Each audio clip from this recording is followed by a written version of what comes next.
Startup 101嘅 series 咧係我哋 PieCentre 呢一邊最新整嘅一個 series 啦，最主要係希望可以 provide 到更加多嘅一啲嘅經驗啊，同埋一啲嘅睇法去 for 我哋嘅CUHK 嘅 affiliates 咧，可以越嚟越即係有更加多嘅 experience 咧去進喺佢哋創業嘅路上面有多啲嘅 guidance 或者 advice 或者 storytelling 嘅方向嘅。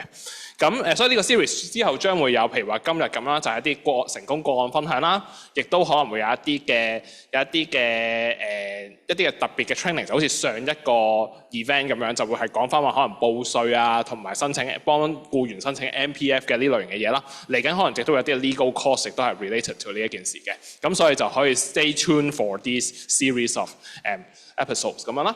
咁今日咧，我哋特別邀請咗 Dr. Kathy Jim 啦。咁我認識 Kathy 嘅時間咧，就係在於我哋喺另外一個參加嘅 event 上面咧，就認識到佢嘅。咁我一聽到佢嘅背景嘅時候咧，就覺得同中大嘅同事們咧係非常之吻合嘅。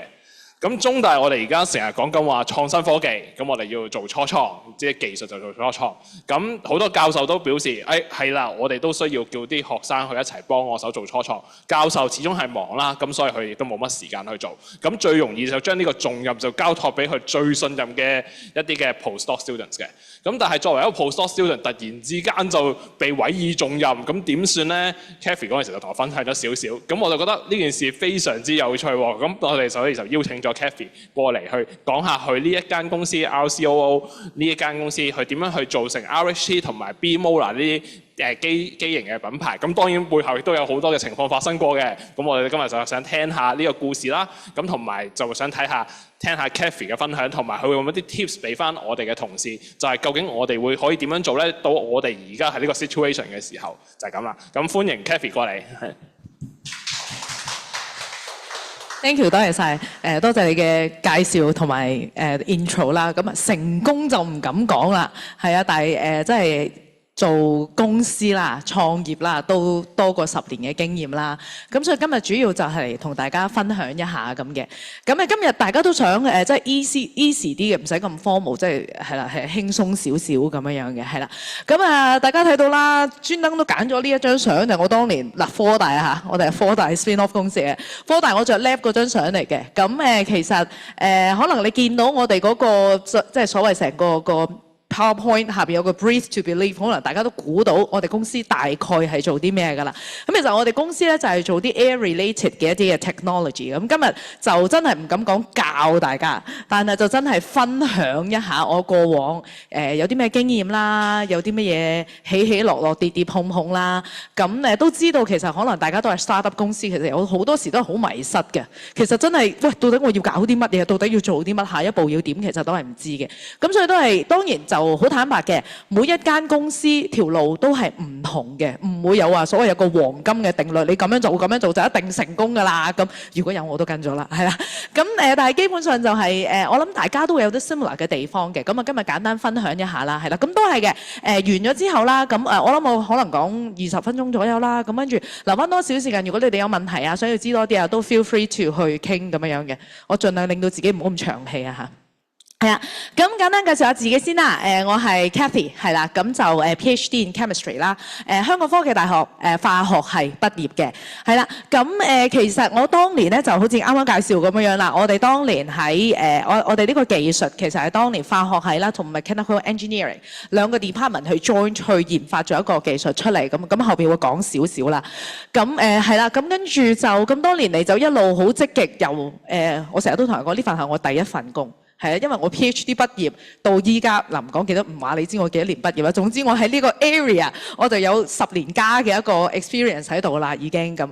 咁一路去做 implementation 啦，去做 development 啦，咁我哋亦都有2個自己嘅 brand 啦，就係for 呢個家用同埋商用咁樣嘅，係啦。咁因為呢幾年可能大家都有留意啦，其實呢個市場成日都講ESG 啊、carbon 啊、carbon saving 啊等等啦。咁所以其實even 作為我自己，我都要不斷去增值咁嘅。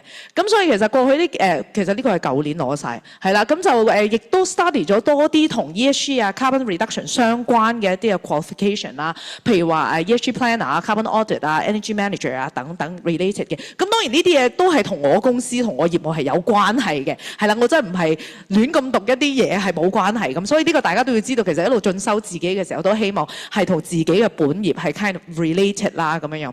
咁另外其實我依家都係兩個 panel 啦，幫香港政府做緊，一個就係 ITC 嘅一個 panel 啦，咁就係同material subgroup 嗰邊多啲，咁主要就係審緊一啲大學申請嘅一啲嘅 funding 嘅。咁除咗 ITC 之外啦，咁我都坐緊一個 Energy Advisory Committee 咁講嘅。Energy Advisory Committee 即係咩咧？即係白啲講，就係我會比你哋早少少知道香港要加電費。係啦，同埋我都可以問下佢問題，點解你要加電費？係啦，因為有啲人見到我呢個之後咧，佢就問：喂 Cathy， 你可唔可以反對佢加電費啊？咁我哋呢個能源諮詢委員會咧，主要咧係可以提供意見嘅，係啦。咁但係你話反對呢啲咁重要嘅一件事咧，就可以再睇下我哋可唔可以再盡力少少啦？係啦。係啦，咁其實過去即係咁耐以嚟啦，咁其實我哋都一路積極參與好多唔同嘅學會啦、商會啦。咁我哋自己依家都係科學園公司嚟嘅，係啦。咁所以其實即係好坦白講句 ，even 我做咗所謂10年假啦，其實都一路要參加好多唔同嘅 event， 令到多啲人去認識啦、去接觸啦、去了解我哋嘅技術啦，甚至最後個 goal，我哋就係希望，如果大家有任何 air quality related 嘅問題嘅時候，第一下諗到嘅就係 Cathy。咁呢個其實就係我哋作為呢個 entrepreneur 一路要做嘅嘢啦。係，所以呢個唔會係今日做完，得啦，我可以派啲同事出去。其實呢個都我希望係我目標嚟嘅，係啊，但暫時都未做到嘅，係啦。咁簡單講㗎啦，因為今日我唔係嚟賣廣告嘅，咁但係就簡單俾你哋知道我哋公司係做緊啲咩啦，或者我哋過去嘅歷程咁講啦。我哋 RHT 啦，其實都算係香港第一批嘅科創公司嚟㗎啦。我哋99年加入香港科技大學創業計劃成員，係啦。咁咧，依家大家可能都有聽過科大有啲咩 Redbird Fund 啊，嗰啲咩8萬分啊嗰啲咁嘅嘢啦。咁我想同你哋講咧，當年即係1999年嘅時候咧，其實香港都未興所謂 innovation 嘅，所以我哋係冇攞嗰啲 funding 嘅，即係可能同依家有啲在座都係類似啦。睇中你就係你做啦咁樣，我哋當年係冇嗰啲 funding去支持嘅咁樣，咁一路做啦咁樣。咁我哋其實03年嘅時候啦，亦都同科大啦，同埋香港環保署一齊制定咗成個 indoor air quality 室內空氣質素成個嘅標準同埋指引啦。咁同年其實我哋當時咧亦都研發咗呢一個 NCCO 技術。NCCO 係咩？我後邊會簡單少少講俾大家知咁樣。係啦，咁其實後期都發現咧喺03年，你諗下喎。呢個咧就係即係老土啲講，叫做求證啊！呢個咧就係求源，即係一個係 solution， 一個係 certification。咁其實咧，我哋做咗一開始其實都有啲摸索，可能同大家都類似㗎。到底我哋有呢一樣嘢，我公司應該要做乜咧？點行咧？咁樣。咁其實後期都摸咗1-2年之後咧，都好坦白，一間公司係冇可能同時做求證同埋求源嘅。我點可以 provide 個 solution 同埋我自己 certify 埋呢件事係做唔到嘅。咁所以後期我哋都發現，即係我哋自己都 discuss 啦。咁我哋都覺得呢個 technology， 因為始終自己研發出嚟，咁都係想要做多啲 promotion 啦。咁所以其實後期咧，我哋就放棄咗做求證，即係 IAQ certifying body 嘅一個 accreditation 啦。咁反而我哋就積極去develop 我哋自己研發呢個技術，即係做 solution provider 嘅呢一條路咁講。咁當然因為我哋對 IAQ 成個 scheme 都好熟啦，咁所以其實到今日啦，香港主要嘅 IAQ certifying body 都其實係我哋啲師兄師弟師妹咁講啦。咁所以其實好多時都係可以大家成個 package 咁出咯。咁我哋公司到今日啦，其實申請咗大概20個 patent worldwide 咁講啦，咁同埋因為其實有好嘅嘢一定要俾人知，呢個係我成日講嘅嘢嚟嘅。你自己有好嘅嘢，你唔識講出嚟，其實冇人會知嘅。所以點解我哋要積極參加一啲唔同嘅獎項？即係我唔係出嚟 social， 唔係出嚟晒命，但係有一樣嘢大家可能要留意嘅就係，因為我發現有啲 startup 公司咧，成日有個心態就係咧，我有好嘅嘢。自然人哋就會知。咁我想問啊，點解你會覺得人哋自然會知咧？如果佢都冇渠道去知道，係咪？所以其實作為一個 entrepreneur， 作為一個startup嘅公司，你最緊要就係要積極啲去俾多啲人知，係啦。所以點解先要參加唔同嘅學會、參加唔同嘅 event、參加唔同嘅獎項？其實好多時唔係淨係 promote 你嘅技術，同時你都 promote 緊你自己。因為 investor 成日講一句，其實佢投人。技術當然重要，投資一間公司技術當然重要啦。但係其實佢睇得最多嘅就係呢一 team 係啦。因為如果一 team 人係唔得嘅話咧，咁其實一個投資人喺個心入邊都大打折扣㗎啦。因為你一間公司最後成唔成功就係睇個人，唔係講個技術係啦。技術當然係好重要一 part 啦，人都係最重要嘅。係咁，所以要多啲去參加唔同嘅獎啦，俾多啲人識啦，俾多啲人知啦，咁講。咁講下我哋公司啦，咁我哋啱啱講到啦，我哋係科學園公司，我哋而家係科學園大概有3000尺嘅一個單位啦。咁因為我哋其實喺香港咧，我哋有做家用嘅，所以我哋其實自己有customer service 啦，有倉啦等等，所以我哋喺火炭咧大概有6000尺嘅客服中心同埋倉嘅。咁我哋亦都同 CMA 啦有個 joint 嘅所謂中試中心咁講啦。咁我哋喺火炭嗰度大概係1000尺左右嘅位置啦。咁而我哋因為我哋有自己產品，咁所以其實 throughout the years 都試過好多唔同方法揾人做啊等等，咁最後都係要自己做啦。咁所以我哋國內個廠喺東莞常平，我哋個 factory 就大概係10萬尺，係啦，即係1萬平方米大概嘅一個位置咁樣嘅，係啦。咁好啦，講咁耐喂 Kitty 到底你做乜嘢㗎？咁啱啱有講過啦，我哋係處理空氣嘅。咁我哋嘅技術其實主要就係做空氣嘅除味同埋殺菌。好啦，如果講到除味嘅話咧，其實坊間基本上大部分90% 以上嘅空氣淨化機啦，其實除味嗰 part 都係用緊 active carbon 活性炭嘅。即係如果你哋屋企有一部你打開黑色一粒粒嗰個咧，其實就係 active carbon 嚟㗎啦。咁活性炭有啲咩問題啊？簡單嚟講，佢好似海綿咁，佢冇真正處理個問題，佢只係吸咗啲喺入邊，所以佢有 lifetime。我哋做好多測試啦，活性炭一般可能3個月、半年到佢就失效㗎啦。冇用之後失效之後會點啊？The worst is 佢會有一個 secondary pollution， 佢會將以前已經吸咗一啲味放翻出嚟，我哋叫反味 secondary pollution 咁。所以其實活性炭咧最長我諗用1年你都一定要換㗎啦，最短我哋做好多 case 其實3個月到你就要換咁講。咁你諗下喎，香港噏得出嘅 brand 啦，嗱，因為今日錄音我就唔數啲 brand 出嚟啦，總之係 P 字頭㗎啦、D 字頭㗎啦、M 字頭、X 字頭㗎啦，全部啦你噏得出㗎啦，其實都係用緊活性炭嘅，所以我哋話其實佢個 market cap 係90%以上嘅。好啦，咁但係作為一個用戶，請問你哋知唔知道個炭其實每年要換嘅咧？我話你知，大部分係唔知嘅。喺疫情期間，如果大家有睇 Facebook 啊，甚至有啲人連屋企部空氣淨化機個袋都未搣嘅，係啊，即係會有咁嘅情況噶嘛。咁所以我哋就覺得啦，如果一個用戶真係買咗啲系統，佢希望 improve 嘅 air quality， 佢希望 improve 嘅 wellness 咁講啦，但係原來坊間有90%嘅嘢唔係幫佢解決緊個問題，係將個問題只係短期處理咗之後，再將嗰啲問題掟翻俾你。咁我哋覺得唔好，所以咧我哋當時嘅一班科學家咧就好 target， 想要研發一個技術攞嚟取代活性炭。當時真係好，你可以講好似好偉大咁樣，即係好似好大愛咁樣，想要啲好啲嘅嘢俾人啦咁。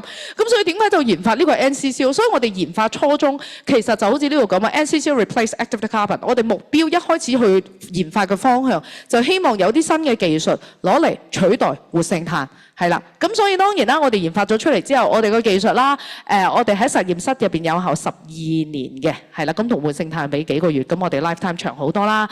咁所以依家大家又好興，即係其實你理論上你就要抌少咗嘢啦，你 operation cost 都會低啲啦，等等一系列嘅好處咁講啦。咁好啦，所以咁多年嚟咧，10年加啦嚇，都係一路以嚟不斷學習緊啦。咁我哋亦都成功將我哋嘅技術、將我哋嘅產品啦，喺香港嘅唔同地方，譬如一啲政府部門啦、一啲發展商啦、學校啦、醫院啦、老人院等等去採用咗嘅咁樣樣。好啦，咁其實咧，我哋一開始咧係冇諗過，啱啱有講到啦，我哋而家有自己嘅 brand 啦，好坦白，我諗在座都係㗎啦。一開始咧係冇諗過自己要行到咁前嘅，係啊，即係其實我都係一個科學家嚟，我冇諗過自己一開始要出嚟難聽啲講，叫拋頭露面咁講嘅。咁我哋本身咧，其實一開始研發咗呢個技術嘅時候咧，我哋一開始哇正，點解咧？因為有啲原因啦，有人介紹咗我哋俾 Philips。咁我哋一開始其實係用一個我哋所謂 dream 嘅 business 嗰個 path， 我哋係將我哋嘅技術授權俾飛利浦㗎，係用咗係簽咗 contract 㗎。咁所以當時咧，其實真係諗哇正，點解啊？飛利浦去做，飛利浦去賣。我提供個技術俾佢就得啦，正啦，係咪先？好勁啦咁。咁跟住就諗啦，成班人喺度諗喎，哇，正啊！今日飛利浦用，聽日就第二個用，後日就第三個用，哇，發達啦咁。好啦，事實係唔係咁嘅咧？咁當然除咗飛利浦之外啦，我哋都成功Oregon Scientific 啦，第二個 brand 啦，咁都有用我哋嘅一個 technology 啦咁。咁其實喺呢一段 period 嘅時候，我哋公司主要係做 licensing 嘅，即係咁講用一個最 layman 嘅角度，就係武術指導。係啦，做係佢揾廠做嘅，料我俾佢嘅啫。marketing 係佢做嘅，即係有啲咩問題問下我哋，我哋又答下咁講啊。即係我可以咁講，應該係所有嘅 PhD candidate 夢想嘅一個 business role 嚟㗎啦。咁但係後期我發現咧，原來實際係好痛苦嘅。點解咧？我哋嘅技術賣係賣咩啊？12年啊嘛。即係點啊？即係唔使換啊嘛。其實呢兩部機有個好統一嘅一個情況就係咧，飛利浦當年呢部機係用咗 NCCO 加 EP， 成部機 zero 零 consumable filter 都唔使買塊零。呢部機都係啦，其實佢前面有個簡單嘅 pre-filter 啦，但係基本上都係佢嘅 consumable price 係 basically close to zero。好啦。好正啊，係咪？即係作為一個用戶，好正啊，係咪？作為一個 inventor， 喂，好正啊咁。Sorry， 呢個 business 世界咧，其實唔係淨係得用戶同埋 inventor， 中間係有好多 marketing 啊、distributor 啊等等嘅 brand owner 啊等等嘅。咁好啦，呢個 business model 有啲咩問題咧？就係有一日我哋同飛利浦合作咗一段時間之後啦，真係有一個 marketing 佢哋嘅同事問。Cathy 啊，我哋呢部機冇 consumable， 我話係啊冇啊，咁我哋咪冇 recurring income 咯，係嘛？你冇諗過係嘛？我當時都冇諗過，係喎。其實好多個 brand owner 佢哋係需要 recurring income 㗎喎，咁講。咁所以就係因為呢啲原因啦，咁所以其實後邊都冇再做 licensing， 我哋同佢做咗2張 contract 6年，係啦。咁跟住就諗啦，喂唔緊要啊，飛利浦咁諗啫，我哋 approach 其他 brand 啦。咁但係咧都係發現咧，好多人都會問類似嘅問題，甚至有啲可能係咁講啦，你個技術咁正啊，我買斷你啦。但係又冇個 minimal commitment 啦，又冇講話應承幾多啦咁講。咁所以我哋就驚，即係都同啲唔同人傾咧，就覺得其實有機會其實坊間都可能有啲公司係所謂 buy out 咗之後咧，其實係為自己移除一啲 competitor。唔知你明唔明我講乜？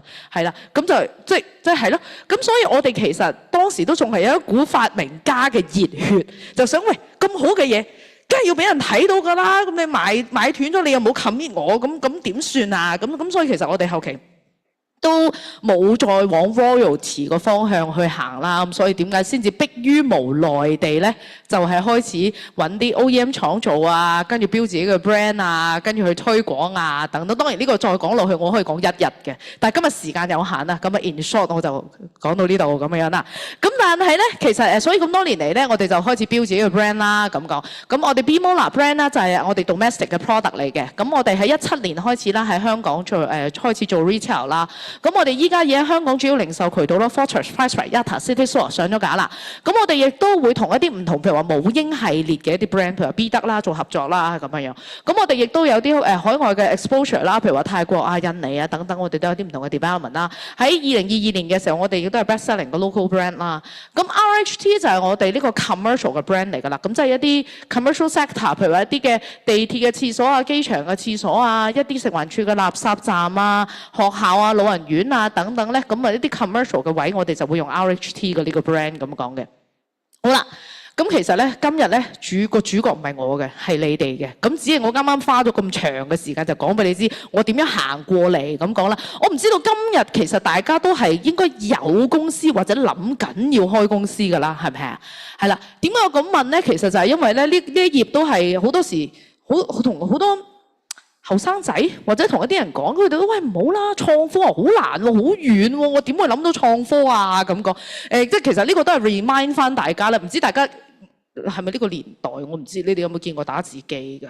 係啦，即係其實即係依家電腦都係過去呢幾廿年嘅一個新研發嚟嘅，而之前係用打字機嘅。咁呢啲即係水壺手提，sorry 調轉咗個位，水壺手提電話你有冇見過？其實科技係不斷咁樣去發生緊研發，不停咁發生緊，不停咁改緊呢個社會。其實唔係咁遙遠嘅咋，但係我哋要留意嘅就係留意我哋身邊日常嘅嘢，有啲乜嘢係可以做到嘅 improvement 嘅。其實我諗有個情況就係點解今日都想加啲 page 喺度咧？我有時都同唔同嘅大學啊，同唔同嘅 professor 去傾啦。唔好意思咁講，其實好多時一啲大學入邊嘅教授咧，佢係覺得有樣嘢好正，跟住佢去揾客嘅。但係正常嘅 business model 係應該揾到呢個世界有個 pain point 去解決嘅，而唔係喂，我有樣嘢好正，我賣個火箭俾你，你要唔要啊？咁即係會有少少嘅 gap 喺度，因為始終科研同埋 business 係兩個唔同嘅 approach 嚟嘅。咁所以我哋其實好多時都係真係要留意翻自己日常生活附近到底有冇啲乜嘢 pain point 啦，去留意翻去做翻個invention 啦，或者改善 improvement 等等啦咁。咁呢個都係好特別嘅，因為我知道上一次之前你哋有啲 series 就講到點樣開公司啊，點樣做MPF 啊，點樣報稅啊嗰啲咁呢啲係簡單啦咁。但係因為我哋喺科園，我哋都成日參加呢啲 event 啊，同啲 startup 傾偈啊嘛。我唔知大家係咪咁諗嘅喎？其實開咗間公司之後咧，你要做啲咩啊？有真係真實答案，有人答過我申請咗個專利就得㗎啦。我問佢嚇點解你覺得間公司申請咗個專利 OK？佢話係啊，我申請咗個專利嘅時候就會有人揾到我，跟住咪可以同我買呢個技術咯咁講嗱。咁所以咧，其實我之前講啲嘢都 kind of cover 咗㗎啦。開一間公司咧，其實唔係淨係for申請專利㗎嚇，申請專利只係其中一步你要做嘅嘢。好啦，點解要申請專利咧？只係因為你要話俾人知呢個係你嘅地盤。其實我成日同人講，專利就好似一個劃地盤咁嘅樣，係唔好意思用啲 layman 呢個詞去講，係劃地盤咁話俾人知，喂呢個係你嘅地盤，係啦，咁係唔係代表你劃咗呢個地盤就有人想入去呢個地盤先？唔係㗎嘛，係啦，咁所以但係作為 startup 啦，特別係 innovation 嘅公司啦，咁專利係好緊要嘅。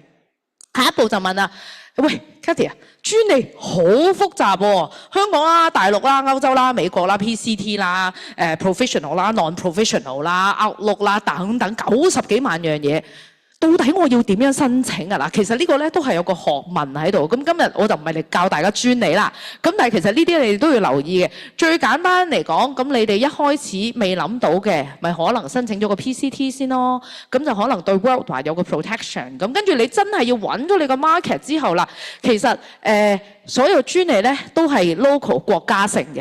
即係咁講啊嚇，最typical example，譬如話，如果我今日都上過報紙，我今日如果我個技術，我只係香港申請咗個專利，我冇喺國內申請，但係國內有個人抄咗我個技術，請問你覺得我告唔告得佢？佢喺國內賣係唔得嘅，因為你專利只係 protect 翻你自己賣嗰個 territory， 係啦。所以其實點解話好多時大家申請咗 PCT 先咧，就係俾少少時間你 evaluate 個 market， 你之後會諗住去邊度去 explore 你。其實到夠期嘅時候，你都會去翻唔同嘅地方申請翻相關嘅專利，先至對你嚟講有 protection 嘅。好啦，咁跟住啦，呢個就問喂咁我知道呢度大家都開咗啲公司啦，咁但係其實啱啱傾偈都知，其實有啲朋友其實可能開咗間公司之後咧，就擺咗張 BR， 收埋咗個綠色盒，收埋咗喺度，得啦 ，mission done 咁樣。咁其實咧嗱，開公司咧，大家除咗揾生意之外，特別係大家 startup 嘅階段啦。咁我都建議可以了解多少少，譬如話Raise Plus 啊，或者其他啲唔同嘅 funding 啊、資助計劃啊等等。咁因為其實公司 expansion 咧係一定要錢嘅。係啦，咁譬如科學園啊等等好多地方都有啲唔同嘅 funding 去 support 大家啦，咁都建議大家可以研究下啲唔同嘅 funding，有冇邊啲係啱大家使啦。其實最緊要一間 startup 就係要清楚自己手上有啲乜嘢嘅資源係啦，如果你連自己嘅資源你都未清楚嘅話咧，我建議你真係你哋幾個人坐低，你哋手上有啲乜嘢係啦？你哋有啲乜嘢人係會做嘅？譬如話就我嘅角度嚟講，我當年我就唔會諗住我教授去陪我見客㗎啦，咁講係咪先？即係搞清楚有邊啲資源，有邊啲人係你運用得到嘅，定係原來要話 one man band。It's OK， 呢個就係一個答案，但係你首先要知道係啦。咁佢啱啱講到啦，sorry，個市場有啲咩需要啦，咁有啲咩 support 啦，跟住先至再去揾 investor。其實咧，當然呢一兩年係成個 investor 界都可能相對嚟講，大家投資比較保守啦。但我都見過有啲公司咧，其實真係連個所謂 proper 少少嘅 BP， 即係 business proposal。business proposal 要包括啲咩咧？你有啲咩技術啦，你有啲咩 competitive edge 啦，你之後諗住點樣 expansion 啦，都冇嘅時候，你就去揾投資人咧。咁我就建議呢一步可以放後少少，因為即係有啲嘢都係嘅，同見客一樣啊。你冇足夠嘅準備，你衰咗一次，其實好難再翻轉頭嘅。所以你真係要 make sure 自己係有啱嘅準備。係啦，你自己 prep 多幾次先至去揾人咯。係啦，即係唔係有張 BR 就揾得 investor 㗎，係啦。咁跟住啦，下一步點啊？咁 consider 下你自己嘅公司，因為唔同公司有唔同嘅情況啦。諗下係唔係要 royalty 行先啦？係咪啊？咁到底係貼牌啦，定係自己嘅牌子啦？你哋個 marketing 要點做啦？你哋用啲乜嘢嘅 sales channel 啦？係揾代理啦，自己跑啦？可能你哋教授好有 network 㗎。或者你哋嘅 collaborator 好有 network 㗎，喂，我唔使要揾 agent 㗎啦，我一開始我自己衝咗一紮出嚟先。其實呢個都可以係一個方法，因為你好多時你推一隻新嘅嘢，你自己都未搞清楚個 market 係點賣，你揾個 agent。請問一下，有邊個 agent 會幫你買？係咪？你梗係要證實咗啲嘢係得㗎，或者如果萬一個 agent 係真係好拍嘅，佢好知道個痛點，佢咪有機會同你做咯。咁所以真係唔好覺得有樣好嘅嘢就即刻賣得㗎。呢個係唔知點解成日都覺得，我覺得好 surprise 嘅一樣嘢就係大家覺得有個 patent 就賣得，其實好多嘢諗㗎。係啦，咁甚至可能你會唔會就係提供原材料啦，定係你賣件成品啦？咁我知道呢度可能有啲唔係所謂成品多少少，可能軟嘅嘢多少少。咁呢啲都係可以諗嘅。subscription model 啊，定係賣斷啊等等，其實呢啲可以諗嘅，係啦。咁但係其實冇人建議到你㗎，係啦。咁呢個都係啦。有好產品係咪就等於賣到咧？咁呢個都係我同好多科研公司傾，我覺得好 amazing 嘅。就係咧，大家覺得開一間公司，或者好多教授都可能好 amazing。有間公司，跟住咧今年做得少唔緊要，我坐定定喺度韌腳咁樣，啲生意就自己揾上門㗎啦。搞個3年，我哋就上市㗎啦。咁如果有呢個方法教我，我都想知道。係啦，真係唔係咁舒服㗎。其實真係要做好多嘢，間公司先會有個 momentum， 先至會 growth， 先至會賣得出㗎。係啦，咁所以有少少心態，大家要留意一下啦。係啦。咁有啲 theory 嘅嘢啦，咁喂 business school 啊，成日都同你講，喂，其實嗱間公司咧，首先會漲啦，跟住咧去到個頂嘅時候就可能會縮翻少少啦，跟住又要適應翻個市場之後，就會再有第二個高峰嚟㗎啦，咁樣。咁好啦，用我10年嘅經驗話俾大家知，實際嘅情況係咁嘅。In reality， 係我好中意呢張圖嘅。其實因為呢個世界依家轉得太快啦。你係唔係真係今日做咗嘅呢個諗法？嗱，當然 planning 要做嘅，係啦，因為你至少要知道你個方向係點。但係 plan 咗嘅嘢係咪一定 work 先？唔係㗎，或者有時有啲嘢你覺得唔 work，原來個市場接受喎。呢個嘢真係成日都發生喺我身上嘅，所以留意多啲，同多啲唔同嘅人去傾，唔好淨係自己覺得係啦，因為你除非你個 target client 係你自己嘅啫，如果唔係嘅話，其實香港即係唔好淨係講香港，呢個世界幾百萬種人啦，係咪？每個人都有唔同嘅 character， 每個人都有唔同嘅諗法啦，係咪？咁所以有時你自己諗嘅嘢同實際市場要嘅嘢係唔同嘅，咁所以唔好成日匿埋。我見到有啲 startup 就係佢好勤力。但係佢好勤力地匿埋喺自己個 office 度，做自己覺得應該要做嘅嘢，佢就冇同任何人溝通。咁呢個又係錯到盡嘅，係啊！你都唔知自己你個諗法得唔得？咁你點知賣到咧？咁原來最後你花咗1年去做出嚟，你覺得 perfect 嘅嘢 ，sorry， 市場唔係咁諗，係啦。咁呢啲就真係千祈唔好嘥時間啦。咁講係啦。咁啦，好啦，咁startup 到底要做啲咩？其實當然啦，呢幾年政府、學校成個 community 好支持大家做 startup。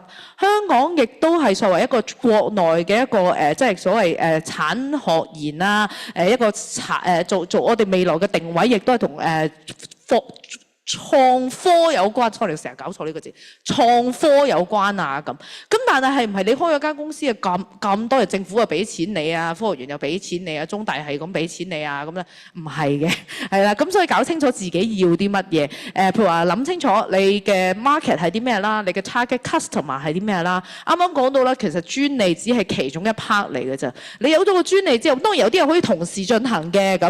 咁跟住其實你要做呢個 product 啦。如果你係硬嘅嘢嘅時候，可能要做 product 嘅 design 啦，要做手板啦，要做設計啦等等啦。如果你係軟嘅嘢嘅時候，可能又要有啲唔同嘅 version 去出嚟俾人試啦。好啦，你有之後，跟住點樣去做 promotion 啦，跟住再做 mass production， 係好多嘢做㗎，係一個一輩子嘅學習嚟㗎。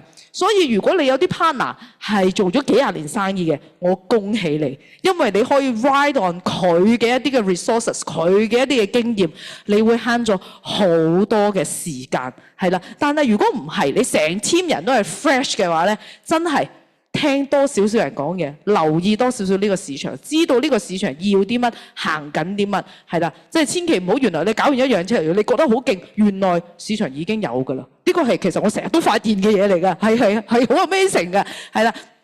咁所以記得要啦，係啦。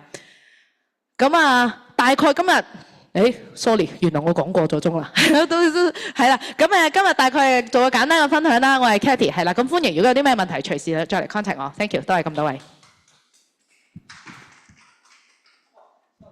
冇問題，冇問題，係咁而家我都想睇下大家有冇時間去，有冇任何問題想問 Cathy 㗎？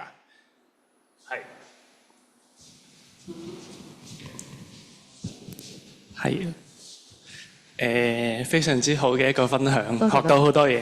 咁其中一個問題咧就係咧，你哋公司其實係做空氣淨化方面啊嘛。咁其實之前就你都有講到，成個市場嘅 share 90%都係活性炭。咁你哋一開頭係點樣突破呢個大家嗰個使用習慣，去推廣到自己嘅產品嘅咧？其實真係要揾一啲 niche market 先嘅，我建議係，譬如話我哋知道有啲客啦，咁都係通過同人去傾啊，同人去見啊，佢哋真係知道譬如話有啲碳啦，佢哋知道3個月就冇用㗎啦，但係佢哋放棄啦，唔搞啦，咁講。你知道有呢啲人嘅時候，咁咪去 approach 佢咯。咁其實好多時好坦白，一開始係 POC 嚟㗎咋。即係唔收錢嘅 trial，proof of concept 唔收錢嘅 trial 嚟㗎咋。咁呢啲你哋都要做咯，因為其實 as 一個新嘅技術，你冇呢個 POC 嘅話咧，你連 data 都冇，你點樣去攞到你第一張？通常都係咁嘅。如果有啲客你 POC 成功咗嘅時候，佢都應該唔多唔少會俾翻啲錢你嘅，係啦。咁跟住呢個亦都係你一個好好嘅資金來源啦。一個好好嘅 job reference 啦，再去推下一個客戶。咁譬如我當年咧，我哋做嘅 kind of 叫第一個 commercial case 咧，其實就係某大公營機構嘅廁所，係啦，佢嘅廁所就成日好臭，咁啊成日俾人投訴，咁其實佢又好頭痛㗎啦。咁我哋咪知道佢有呢個情況，咪去話俾佢知嗱，我同你做個 POC， 係啦，我可以幫你解決到、改善到呢個問題，改善到啲臭味，你冷氣唔使開咁大，慳翻錢咁講咯。雖然我依家講到好口響㗎，我由一開始 approach 呢一位公營機構，去到我最後成功嘅 POC 係用咗1.5年嘅。咁但係我諗今日咧，香港嘅情況好咗好多嘅，因為香港我都係講緊90幾年、0幾年嘅時候啦。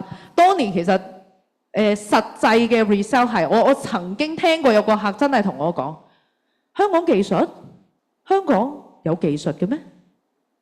我哋用都係用進口嘢，美國、日本嘢啦，點會用香港嘢啊？咁我相信其實今時今日成個社會係變咗嘅，大家好願意採用香港嘅科研、香港嘅技術，所以我哋更加應該捉緊呢個時機。所以我相信你哋依家如果揾到啱嘅 client 咧，你哋嘅 POC 唔使好似我當年嗰個痛苦嘅經歷搞年幾嘅，係啦。其實依家大家都 open 咗好多，可能我聽科學園嗰邊或者其他Airport 啊等等，佢哋成日都做好多 POC， 其實可能3個月半年到就可以 confirm 到一個 POC， 咁呢個其實都係一個好好嘅 job reference， 俾到你去拱俾其他嘅客咯，係啦。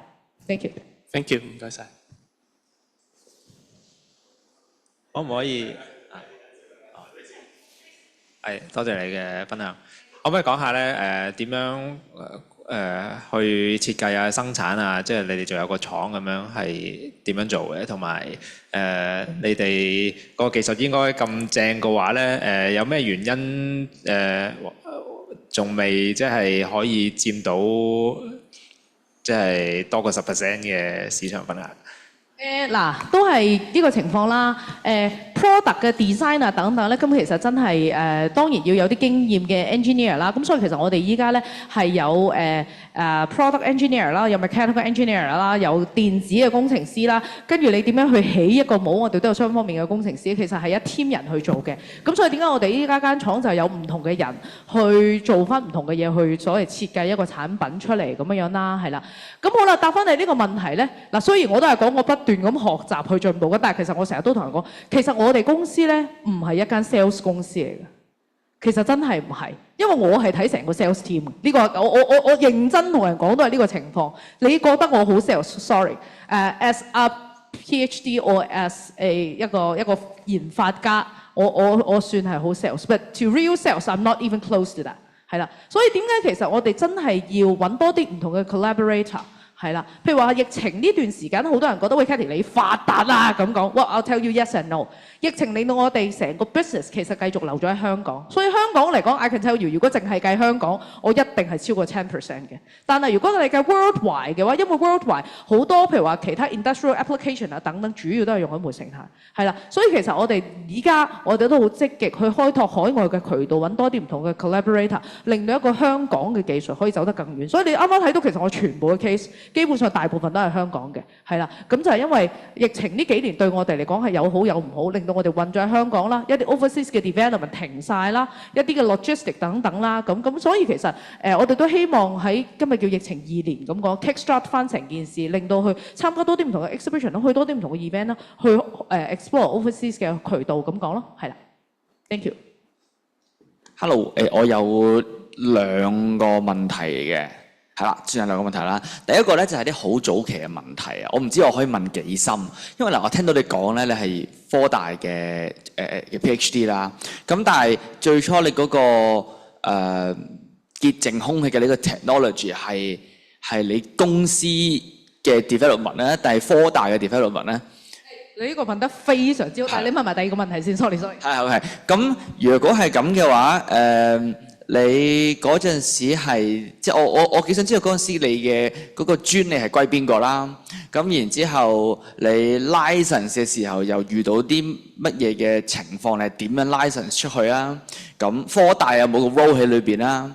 咁同埋再講就係因為嗰個應該係99年嘅事啊嘛，咁即係依家應該過咗啦。咁過咗呢啲 pattern 啦，咁依家嗰啲係點樣咧？咁你 base on 你99年嗰陣時嘅嗰啲 tech 嗰啲 improvement throughout the years 係有冇新嘅 pattern 發生咗，去繼續為有個你嘅 position 去做賣你啲嘢咁樣咧？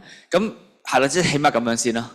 哇，多謝呢個問題問得非常之好，因為咧即係所謂 side track 少少。其實我同好多 startup 去傾嘅時候，特別可能係教授拱佢出嚟做嗰啲咧，其實好多時大家係分唔清楚個 patent 係由大學持有定係由公司持有㗎。呢個咧大家真係要搞清楚啊！因為咧我哋公司當時咧其實係 join 咗香港科技大學創業計劃成員，所以呢個 patent 由 day one 就係由公司持有嘅，因為我哋係開咗間公司，就係 join 咗呢個創業計劃嘅。因為我聽過有啲 startup 咧，佢係賣緊大學嘅技術 ，OK fine 冇問題嘅。但係記得，因為呢個 property owner 係大學，你係冇權自己賣出去嘅，你係要同大學嘅 I don't know， 你哋係叫 entrepreneurship centre 係啦，係要傾一啲 licensing 嘅嘢先至得㗎，係啦。雖然有啲人會覺得，喂，唔係喎，都係我研發出嚟嘅啫。你可以咁諗，但係我想請問你一開始，因為你唔係自己俾錢，你係 employed under 大學，咁所以你係用咗大學嘅資源去申請，所以嗰個 patent 係屬於大學㗎，係啦。咁所以我哋當時就係咧，我哋當時第一個 patent 就係由公司持有啦，咁所以其實我哋 licensing 都係簡單，我哋用公司同飛利浦去簽名去簽 contract 啫嘛，咁所以好簡單嘅。咁同埋咧，因為 throughout the years 其實我哋一路都有繼續做呢個技術嘅研發，所以到今日即係啱啱講 patent 係劃地盤啊嘛，咁所以其實你係要啲大公司都係咁玩㗎啦。點解一間公司有幾百個專利啫？就係你一路 base on 你原有嘅地盤，呢個 patent 少少 background，patent 係有年期㗎，係啦。過咗個年期之後，你嗰個地盤就 no longer being protected 㗎啦。咁所以依家大家啲大公司會點做啊？咪一路申請一啲周邊嘅專利咯，令到你嘅地盤所以一路劃大咯。咁所以即使你有一個兩個，可能慢慢過咗期嘅時候，你成個嘅 territory 都繼續去 protect 咯。咁呢個都係我哋做嘅嘢啦。咁我哋其實到而家有20零個專利啦，冇錯，第一個係過咗期㗎啦。但係因為我有其他專利都係一路 support 翻上嚟 cover 翻，咁所以就繼續係 under protection 咯。係啦，就係咁。再多個。請講。咁嗰陣時你 license 咗俾飛利浦啦，嗰陣我好奇係得飛利浦問你哋要啊，定有其他公司、其他集團都問你哋要個技術咧？咁同埋你哋有冇擔心你 license 咗俾佢嘅時候，你會俾咗晒啲 know how 啊，俾佢知道咗，甚至乎佢做埋佢自己新嘅佢自己份 product 咧？錄緊音㗎係嘛？嗱，係 OK， 咁講啦。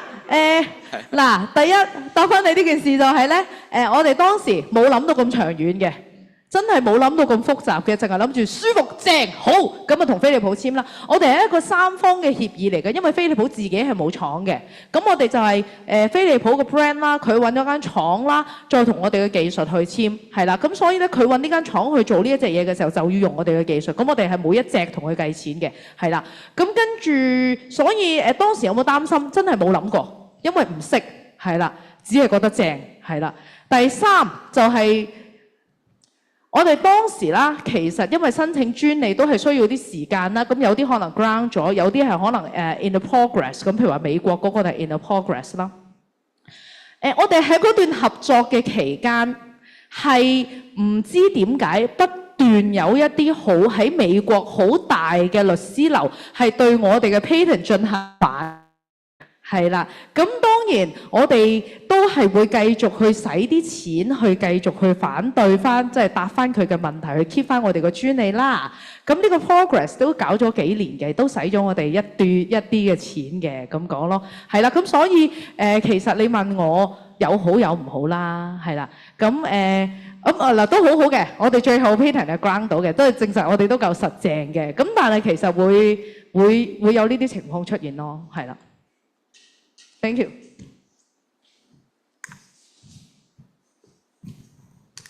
關於頭先 patent 嗰度，我都稍為作為中大呢一邊都回應下先嘅。咁咧大學嚟講啦，我哋 in general 所有嘅 patent， 好似頭先 Kathy 話齋啦，就都會係歸翻大學嗰度擁有翻嘅。咁我哋大學咧，我可以講多少少關於大學嘅狀況啦。中大咧以前嘅 KT 嘅 strategy 咧，主要就係希望你申請咗 patent 之後啦。就好似頭先 Kathy 講最開始嘅狀況啦，揾人哋出面去揾licensing 啦，咁你就收翻 royalty， 呢個係最基本嘅做法。我哋仍然都鼓勵做呢件事嘅，先 highlight 翻。但係我哋都能夠見到越嚟越多嘅 pain point 就係在於咧，真係嗰個即係就算你俾到個 royalty 嘅時候，嗰個 royalty 一來 return 唔高啦，二來就係其實佢冇乜 fully realize 到你個 IP 或者你個 know-how 嘅嗰個 capability 同埋 potential 啦。咁所以我哋好鼓勵初創就係基於呢件事上面去做發展嘅。咁所以呢兩條路我哋都會 support 啦。咁至於話喂，如果我想開咗間公司，但係原來個 IP 喺大學度喎，咁點算咧？大學好 supportive 嘅。因為我哋係會絕對可以 grant 到個 license 落嚟嘅。咁 in any case， 你同我哋呢條 team 傾啦，咁我哋就會幫你安排到一條龍式嘅服務，點樣去呢個 IP 點樣去最後去到你哋嗰邊可以方便去 sell 到你哋嘅 product 同埋 product realization 咁嘅狀況嘅。呢個講緊係 background IP 啦 ，foreground IP 你哋都有個自己嘅 decision， 究竟放翻喺公司度定係放喺大學度嘅？呢個係可以再傾嘅一個方向啦。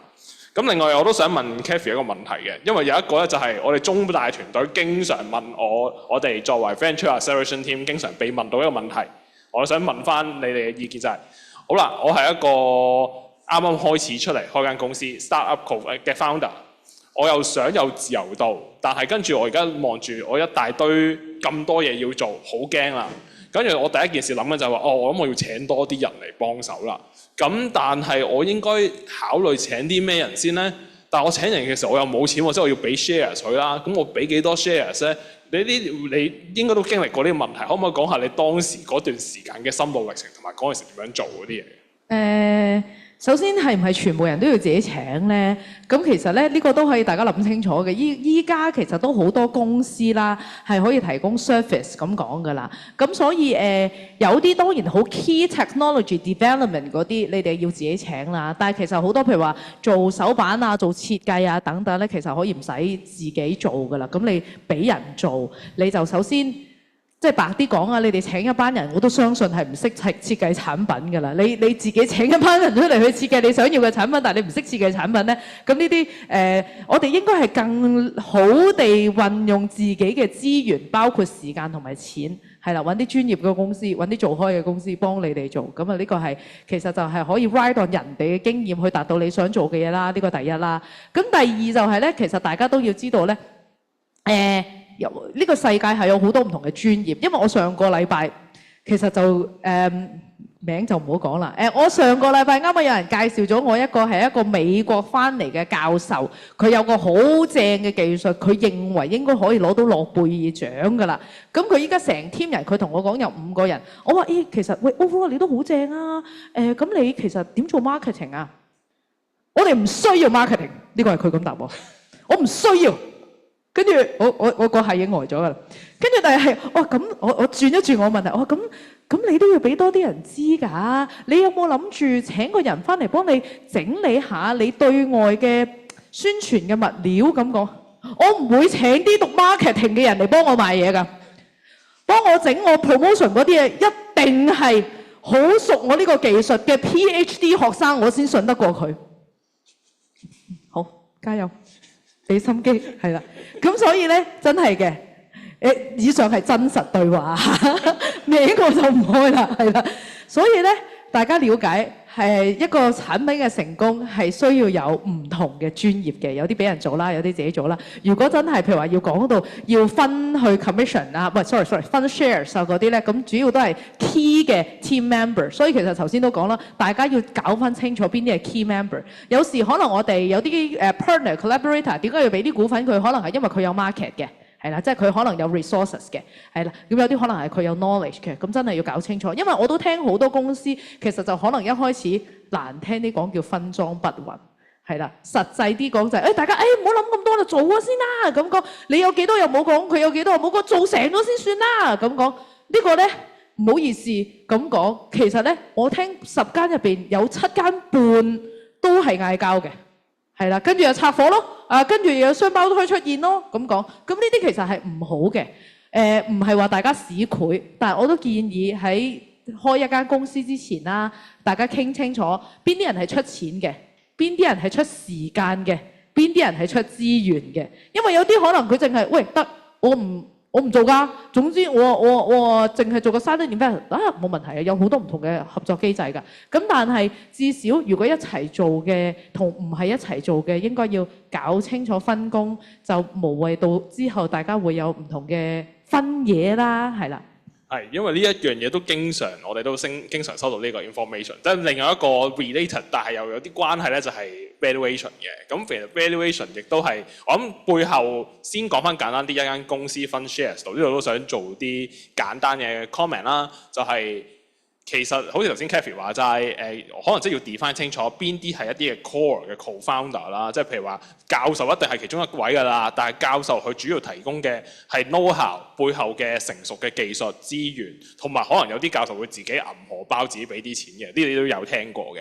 咁呢啲全部都會係一啲好重要嘅 starting resources 啦。咁呢啲絕對係應該值一個 percentage 嘅 shares 啦。咁跟住可能有一個人負責出去跑嘅，即係我哋會叫做 COO 或者 CEO level。即係一啲或者 acting COO level 嘅人啦，佢會抌係大量嘅資源、人工，即係 suppose 係人工啦。如果唔係人工，就會係時間啦、man hours， 同埋佢可能用自己 personal connection 啦，即係呢啲都會係一啲重要嘅 workload 去 into consideration on 個 shares 嘅。咁同埋有一啲可能出面 investor 你亦都未必會攞晒咁多嘅。咁即係 investor 可能調翻轉就係我因為佢俾咗幾多資源入嚟，幾多錢嘅資源，但係佢唔會抌時間落嚟噶嘛。咁呢一個亦都可能就會，所以亦都未必係。有啲公司就話，因為 investor 俾咗 let's say 100萬，而我哋公司而家其實就真係唔需要用到100萬，即係我哋嘅 valuation 未到咁多喎，咁所以佢100萬就可以 drop 到我哋70% 股份㗎啦，咁樣。咁呢啲其實都係可能你話，喂，咁唔係喎，我哋背後啲 know-how 啊，大家啲時間都係一啲抌落去嘅。咁所以呢啲位係大家對 shares 呢樣嘢就唔好話一開始寫嘅一個數字遊戲，而係真係一個好重要嘅 consideration factor 嘅。咁呢啲我見好似用 Kathy。經常講嘅嘢就話同多啲人出嚟傾下偈啦，即係參加下 exhibition 啦，即係呢啲就係一啲好緊要嘅一啲嘅 skill set，令到你會多翻啲人 know-how。但係亦都有冇咩 ballpark figure 咧？我哋就暫時見到咧就好難講，每個 case 都好唔同嘅。咁但係同多啲人傾，大概令到你自己多啲感覺嘅時候就會爭好遠咯。係，咁仲有冇其他問題？好。咁其實譬如大學科創入面。仲有一個比較常見嘅問題就係啱啱阿 Kathy 都有講，就係我哋得技術人員，但係冇呢個 marketing 嘅人噶嘛。咁假如我哋啱啱開間公司，我哋需要揾一個 marketing 嘅人啊，咁我哋一般有啲咩渠道啊，或者淨係請 intern 啊？但係冇錢。intern 政府有資助你請 intern 噶嘛？即係話係喺大學範圍內定係？我唔知，因為其實你哋係咪可以申請政府個 RTH 嘅咧 ？RTH 嘅話咧，就其實係可以申請嘅。咁但係 RTH 嗰度咧有啲特別嘅 scheme 咧係唔可以請 RTH 嘅。就例如話 Raceus 係一個例子。當你如果成功申請到 Raceus 嘅話咧，就唔能夠用 RTH 去去 subsidize 嘅，因為佢政府覺得 RTH 已經俾咗，唔係 Raceus 俾咗一個足夠大嘅錢，令到你可以請到呢啲人嘅。咁但係頭先講 intern 嗰度咧，其實我哋 office 咧，我哋呢一度咧係有 service 係幫大家去俾一個promotion， 即係幫你做ad 嘅 post 啊，即係所以你唔需要去 JobsDB， 同埋我哋會喺內部嗰度嘗試幫你揾啦。咁另外一樣嘢就係我哋自己 intern 嗰度係咪有 subsidy 咧？呢樣嘢應該有嘅。咁但係當中個詳細嘅情況咧，可能你要同我哋傾，咁 case by case 咁去做嘅。咁但係 intern 係一個好好嘅一個嘅 advice 嘅，我個人都覺得係。好，唔該晒。我仲想問多少少咧，關於設計嗰度咧，你話可以即係請外邊啲 consultant 去做，咁通常俾啲設計公司去做，咪好貴咯？咁應該點樣？如果冇咁多錢，應該點處理？即係當然講嘅設計就唔係一下揾到4大啊嗰啲啦。咁其實我諗依家市場上賣少廣告啦。其實我喺過去呢幾年咧，我哋公司都有幫一啲初創公司啦。係其實就係因為我知道一路走過嚟條路好難。我哋當年都俾好多唔同嘅公司所謂唔想講咗，所謂我哋嘅期望同實際收到嘅嘢有落差，係啦。咁所以其實我哋依家都有join 啲唔同嘅 event，譬如話今日其實都係希望俾多啲人知，其實有人喺度幫你嘅，there's someone that you can ask for， 係啦。咁所以我哋依家其實當然我唔當呢門係生意嚟嘅，其實真係當係分享一下經驗啦。咁可能好多時我哋依家都會有睇一啲我哋覺得佢有 potential 啱嘅 startup， 我啱我哋嘅人，我哋可以幫到佢嘅，咁我可能都係幫佢做一啲產品嘅設計啊，做一啲嘅 prototype 啊，做一啲嘅小批量試產啊，咁我哋都有咯。咁但係我都咁講，我真係要啱，即係譬如話 AI 嗰啲唔關我事，咁我就唔會做，即係希望係叫做好老土講句回饋翻少少嘅社會啦。咁我學咗咁多嘢翻嚟啦，咁希望幫到就幫咯，係啦。即係你哋公司已經有資源幫其他公司做手辦嗰啲？有嘅，係啦。咁所以其實係 project by project 咁講啦。咁有時可能係即係收翻少少嘅所謂 cost 咁講啦。咁係啦。咁所以都係睇翻嗰個情況。如果唔係嚴重嘅簡單咁可以幫下手。如果係都有啲 cost 嘅，可能要收翻少少 cost 咁。咁呢個都係會同唔同嘅公司 case by case 去傾翻咁講啦。其實我都係主要睇間公司咩情況，係咪值得幫，或者係即係再長遠嚟講，會唔會我 existing 有啲 connection，我都覺得同我個 connection 係對接到嘅，會唔會係我都可以有少少去 trial the market？I don't know，係啦，咁依家我哋都係採取呢一個方向嘅。